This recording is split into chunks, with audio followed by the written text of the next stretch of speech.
Assalamualaikum dan selamat sejahtera. Di petik suri tangkai berduri, Umai ke sini persembah diri. Terus bersama saya, Umai Wahid dalam 15 minit MMTV, edisi 21 Jun 2023. Kita ke berita utama. Timbalan Ketua Polis Negara Tan Sri Razarudin Hussein Abdul Rashid diumumkan sebagai Ketua Polis Negara yang baharu berkuat kuasa Jumaat ini sehingga 22 Jun 2025. Menteri Dalam Negeri Datuk Seri Saifuddin Nasution Ismail dalam satu kenyataan hari ini berkata, pelantikan itu mendapat perkenan Seri Paduka Baginda Yang di-Pertuan Agong dengan nasihat Perdana Menteri atas perakuan Suruhanjaya Pasukan Polis. Razarudin yang dilantik secara kontrak selama 2 tahun menggantikan Tan Sri Akhil Sani Abdullah Sani yang bersara lebih awal.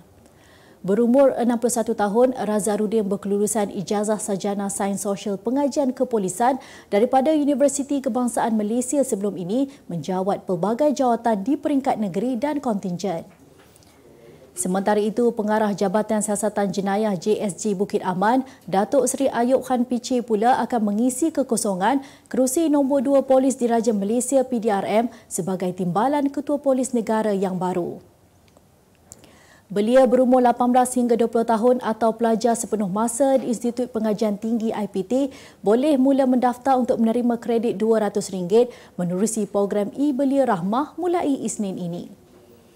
Perdana Menteri Datuk Seri Anwar Ibrahim berkata, tempoh pendaftaran dan tututan e-Belia Rahmah adalah mulai 26 Jun 2023 sehingga 22 Ogos ini, manakala kredit e-Belia Rahmah serta manfaat padanan daripada penyedia perkhidmatan e-dompet terlibat boleh dibelanjakan secara offline sehingga 31 Ogos 2023. Jelasnya kerajaan memperuntukkan RM400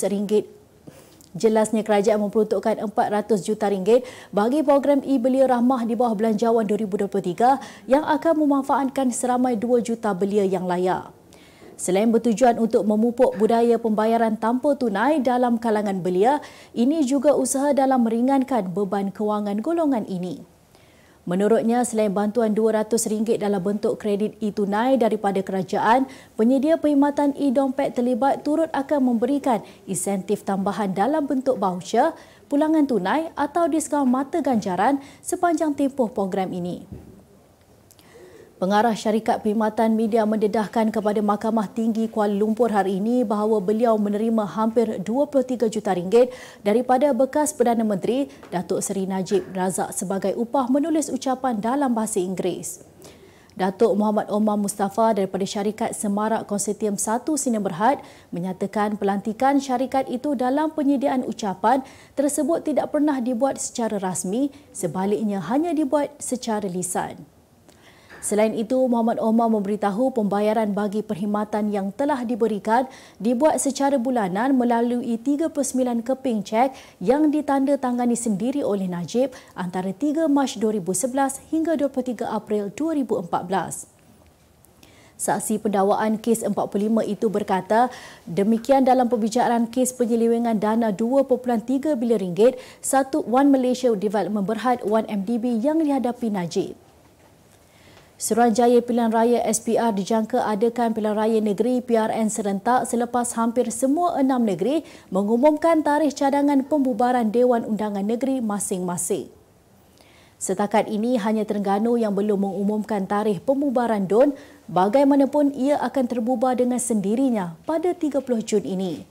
Ia membabitkan seramai 9,781,416 pemilih bagi 6 negeri iaitu Selangor, Kedah, Kelantan, Pulau Pinang, Negeri Sembilan dan Terengganu dengan kos perbelanjaan pelaksanaan PRN di kesemua negeri itu kira-kira RM420 juta. Bercakap kepada Utusan Malaysia, Pengerusi SPR Tan Sri Abdul Ghani Saleh berkata, daripada jumlah itu, Selangor merekodkan jumlah pemilih tertinggi diikuti Kedah, Kelantan dan Pulau Pinang.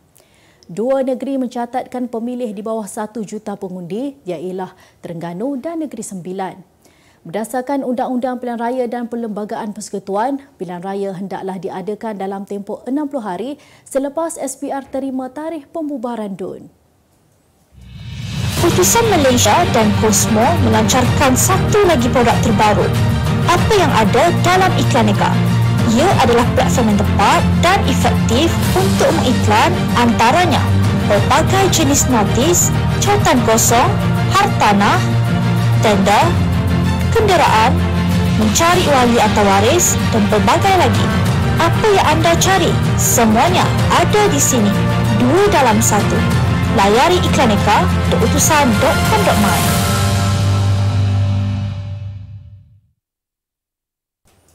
Seorang bekas anggota Tentera Laut Diraja Malaysia TLDM dijatuhi hukuman penjara 6 bulan di Mahkamah Majistret Seremban hari ini atas 5 pertuduhan memperdaya dan menipu mangsa dalam urusan jual beli motosikal dan telefon bimbit bernilai hampir RM20,000 bulan lalu. Tertuduh Muhammad Norikhwan Adaha Muhammad Sofian, 26 tahun, membuat pengakuan itu selepas kesemua 5 pertuduhan dibacakan secara berasingan di hadapan Majistret Nurul Sakinah Rosni. Mahkamah menjatuhkan hukuman penjara selama 6 bulan bermula dari tarikh sabitan terhadap tertuduh atas pengakuan bersalah bagi kelima-lima pertuduhan. Sementara itu, tertuduh bersama 2 rakannya, Muhammad Ashraf Zaini dan Abdul Rahman Zaini, turut didakwa atas 1 pertuduhan memiliki dadah berbahaya jenis syabu dengan anggaran berat 6.3 gram. Bagaimanapun, tertuduh tidak mengaku bersalah atas pertuduhan berkenaan dan kes akan disebut semula 21 Ogos depan. Penyanyi terkenal era 80-an Rohana Jalil selamat dikebumikan pagi tadi di Tanah Perkuburan Islam USJ 22. Terdahulu, jenazah telah dimandi dan dikafankan di Hospital Chancellor Tuanku Mukris HCTM Universiti Kebangsaan Malaysia UKM sebelum disembahyangkan di Masjid Al-Falah USJ 9. Antara rakan artis yang hadir termasuk pelakon dan pelawak terkenal Jaafar On, Haiza Hanafi, Noraniza Idris dan Hermantino. Rohana atau nama penuhnya Dara Jalil menghembuskan nafas terakhirnya pukul 11.33 malam tadi di HCTMU di samping suami dan anak-anaknya termasuk pelakon Kila Ferry. Terdahulu, Allahyarham dikejarkan ke hospital dan dimasukkan ke unit rawatan rapi ICU April lalu selepas mengalami kebocoran usus. Beralih ke berita luar negara. Seorang wanita di Vietnam yang sedang menyapu sampah di luar rumahnya hanya ketawa melihat rantai emasnya dilarikan oleh seorang pencuri. Namun paling mengejutkan, mangsa tidak bersedih apabila rantai leher dianggarkan bernilai RM4,915 itu diragut kerana ia merupakan emas palsu. Rakaman video kejadian yang tular di laman sosial menunjukkan wanita itu dengan santai menyapu sampah di tepi jalan raya berhadapan rumah apabila seorang peragut yang menaiki motosikal menghampirinya. Peragut berkenaan bertindak merentap rantai leher emas mangsa dan melarikan diri. Difahamkan mangsa kemudian membuat laporan polis dan mengaku bahawa rantai lehernya palsu. Pihak berkuasa menyatakan kejadian berlaku pada 16 Jun lalu dan sedang meneliti sistem televisyen lita tertutup bagi memburu suspek. Seorang lelaki warga Belanda yang didakwa menjadi penyumbang kepada kelahiran lebih 550 anak di seluruh dunia dilaporkan masih lagi mahu menderma spermanya. Malah lelaki berusia 42 tahun itu yang diarahkan mahkamah untuk berhenti daripada menghasilkan lebih ramai anak, kini menyatakan mahu mempunyai keluarga sendiri. Jonathan Jacob Major mendakwa dia hanya menderma spermanya kepada wanita yang sebelum ini pernah mengandung anak hasil benihnya dan keputusan itu dibenarkan pihak mahkamah.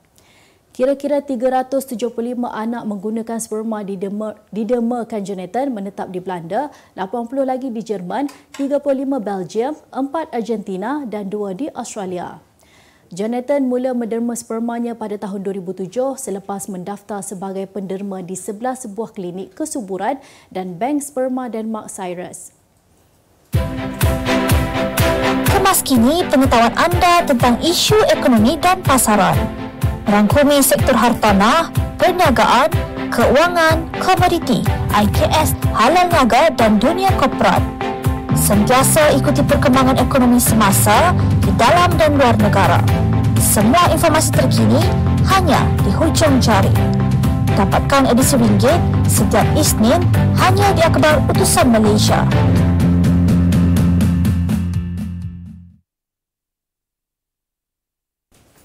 Segmen Halal Niaga minggu ini. Minat memasak sejak kecil menjadi pencetus idea buat Fazrin Wahab menubuhkan Dove Cafe yang berkonsepkan hidangan kekeluargaan sejak Januari 2020.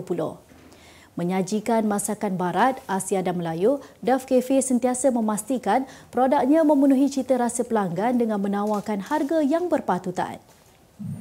Kami masih lagi di dalam proses mendapatkan sedia halal untuk pengetahuan semua ya. Semua orang tahu yang sedia halal tu, untuk dapatkan sedia halal itu bukan yang mudah.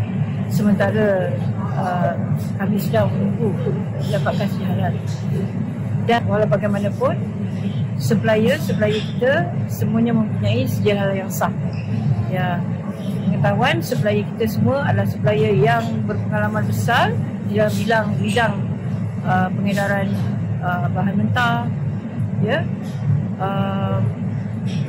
yang dipercayai. Biarpun diduga dengan penutupan cawangan kedua semasa pandemik, semangat Fazrin tidak pernah luntur, malah terus bangkit untuk memastikan perniagaan Dove Cafe terus berkembang. Klinikan di Dove Cafe adalah klinikan daripada persembahan makanan dan juga gaya masakan kami. Sebagai contoh, asam pedas kami menggunakan ikan salmon. Soto kita mempunyai soto yang sangat unik, iaitu soto daging rusuk dan juga soto kambing bakar. Begitu juga menu-menu lain seperti nasi olive dan juga roast chicken. Sebanyak 6 projek pembuatan dan pelaburan dari Turkiye telah dilaksanakan di negara ini dengan melibatkan 429.2 juta ringgit. Perdana Menteri Datuk Seri Anwar Ibrahim memberitahu bahawa Turkiye kekal menjadi salah satu rakan dagangan penting buat negara selain menjelaskan bahawa kerajaan akan terus memperkukuhkan jaringan perniagaan dengan negara tersebut. Beliau ditemui semasa menghadiri majlis makan malam dan dialog anjuran Persatuan Ahli Perniagaan dan Pemain Industri Bebas sempena misi perdagangan yang terdiri daripada 41 buah syarikat negara itu. Dalam pada itu, Anwar menjelaskan bahawa Malaysia dengan tangan terbuka mengalu-alukan syarikat-syarikat dari Turkiye untuk meneroka pelbagai peluang perdagangan di Malaysia. Kita ke berita sukan. Johor Darul Takzim JDT memberikan peruntukan 1,000 tiket kepada penyokong Selangor FC bagi menyaksikan aksi separuh akhir Piala FA Isnin depan di Stadium Sultan Ibrahim Iskandar Puteri. Ketua Pegawai Eksekutif JDT, Alistair Edwards menjelaskan peruntukan itu diumumkan bagi membangkitkan semangat kesukanan selain memeriahkan perlawanan. Tambah Edwards lagi, jumlah 1,000 tiket tersebut adalah seperti yang dimohon oleh pengurusan Red Giants kerana sebelum ini tiket terbanyak yang diperuntukkan kepada penyokong pasukan pelawan adalah sebanyak 800 keping tiket sahaja. Pertembungan dua gergasi ini dijangka sengit kerana kedua-duanya merupakan pasukan terbaik Liga Super musim ini dengan menghuni tangga pertama serta kedua. Bintang pecut negara Muhammad Azim Fahmi akan mengetuai cabaran skuad olahraga beraksi di Sukan Asia Hangzhou, China yang dijadual bermula pada 23 September depan. Kesatuan Olahraga Malaysia KOM mengesahkan perkara tersebut dan menegaskan Muhammad Azim akan pulang ke tanah air dalam masa terdekat untuk menyertai kejohanan trek dan padang Asia ATF di Bangkok, Thailand pada 12 hingga 16 Julai depan. Pengurus besar KOM Nur Hayati Karim berkata Muhammad Azim akan menyertai Tamasya Sukan Asia di bawah kategori A dengan kos penyertaannya akan ditanggung penuh oleh Majlis Olimpik Malaysia MOM. Selain Muhammad Azim, terdapat 4 lagi atlet akan bertanding di bawah kategori A iaitu Sherin Sampson Valaboy 400 meter, Andre Anura Anwar lompat kijang, Muhammad Ifan Samsudin lempar cakra dan Nurliana Kamarudin lompat tinggi. Sebagai penutup 15 minit MMTV hari ini, saksikan laporan cuaca esok Khamis 22 Jun 2023. Jangan lupa dapatkan akhbar utusan Malaysia dan Kosmo untuk berita-berita terkini dan menyeluruh. Sekian sahaja daripada saya Umar Wahid. Assalamualaikum dan jumpa lagi.